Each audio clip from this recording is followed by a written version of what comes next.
So I went to Japan and lost fat without trying. Pretty cool. And here's how. For my honeymoon, I got married, by the way. So obviously being on honeymoon, the last thing on the planet I thought I was going to do was watch what I eat or be in shape at the end of it or pay any attention to my bank balance or my calorie balance. However, I ended up coming back significantly leaner than I went. Go figure. So here are the 6 reasons why I lost fat in Japan without trying. So number 1, I averaged 26,000 steps a day. Quite a lot. To give you some perspective, my average step count day to day is somewhere around 12,000. I averaged 26,000, and on one particular day when we got lost, I hit 33,000 steps. So, in short, I moved a lot more, but didn't necessarily think it was exercise. I didn't make time to go for a walk. I was just wandering around, having an awesome time.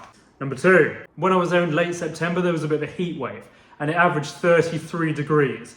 As a Brit, we call double digits a lovely summer's day. As a result, it was pretty bloody hot. So in fairness, I did that thing that we all know we should do, but often forget to. I actually drank enough water. Number 3, the most naughty treat I could find out there was a Snickers bar. So normally, if I fancy chocolate, normally strong winds blow me to a sharing packet of Maltesers. Not gonna happen. So the most calorie-dense snack I could find out there that was similar to what I usually eat was a Snickers bar. None of this family-sized dairy milk bar for £1. So already it was quite difficult to binge on my usual treats because the only thing I could find was a Snickers, which size-wise was size for one person, not the family sharing packet. Number 4, this shouldn't surprise anyone, but in Japan you tend to use chopsticks to eat. My dyslexic ass, I wasn't very good with chopsticks. So using chopsticks actually forces you to eat at the pace of a normal human being rather than shovel it into your mouth as fast as possible. In other words, it forces you to eat mindfully. Studies have shown that when you're basically not paying attention, so let's say you're just eating and watching the TV, on average, people tend to consume about 30% more calories than they would if they're actually paying attention to what they're eating. So I actually ate mindfully and didn't just shovel food in my face. Number 5, portion sizes in Japan are actually a lot smaller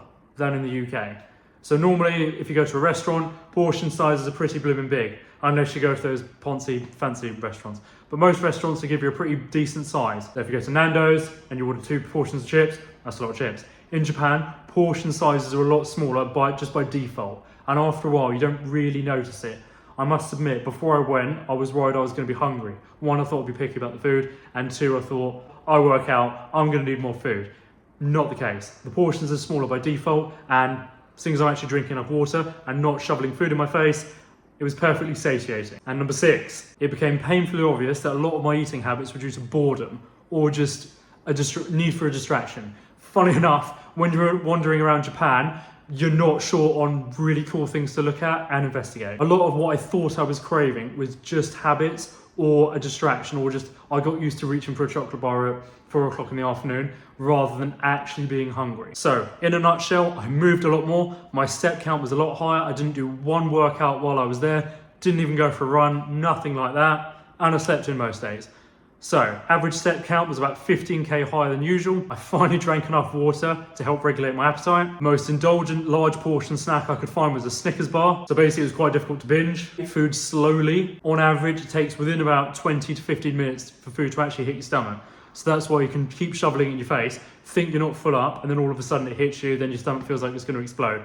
I've been there many a time. Portions were on average a lot smaller, and because they came nicely decorated, you're not fussed. Because they were nicely presented, you don't even notice. And lastly, I wasn't bored at all. So as a result, I was just carrying on my day, looking at cool stuff, rather than just wanting to be distracted every 2 minutes. So there you have it. There's how I lost fat on my honeymoon in Japan without even trying. Just a quick one. If you're fed up of being skinny fat and you want me to coach you for free, once or twice a month, I do a free 12-day course called the 12-Day Cheat Sheet, where we cover everything from how to train effectively, demystify diet, improve your habits, and ultimately level up your mindset. If you're interested, there's a link in the description. It's completely free. Peace.